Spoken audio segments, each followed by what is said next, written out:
Theme for this year's Black History Month is knowing your local history. And Champaign County has recently made strides in ensuring people know the African American heritage right here in our backyard.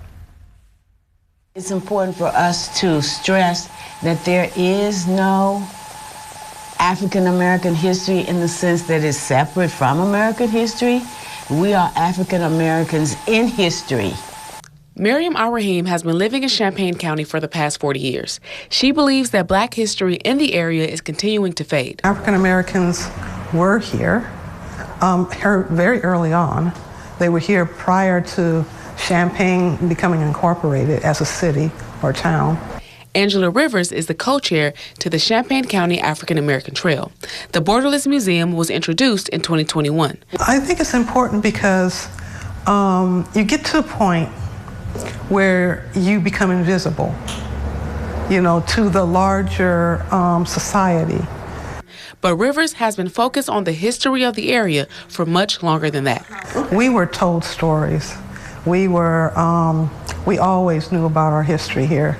And now her mission is making sure everyone else knows the history as well. It's important for that identity, because a lot of times, and even today, the way they teach history, we're not that included.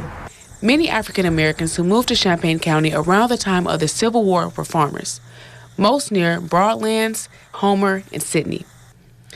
And just north of Sidney, they call the area they lived in Springtown. They help to see if they can develop grocery stores, because at that time, a lot of the grocery stores in the area would not sell to African Americans. Even then, they established their own community through churches and social organizations. They have been extremely instrumental as far as African Americans going to school at the University of Illinois. Although the University of Illinois has been open to African Americans since the inception, the first African American didn't attend until the 1880s.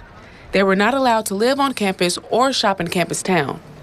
But help found them, the local African American community. They stayed with them as they were going through school, so they roomed with the people within the community. Unfortunately, that changed as years went on. Segregation became very intense right after Reconstruction. They were pretty much forced into what becomes known as the North End. And much of the North End and community establishments are no longer there. And the built environment also helps your memory. When you see something, you remember it, and you remember what happened there, and you remember your good times. And the African American Trail is Rivers' way of bringing the good times back.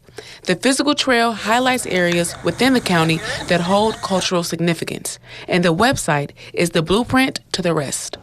We have a lot to offer.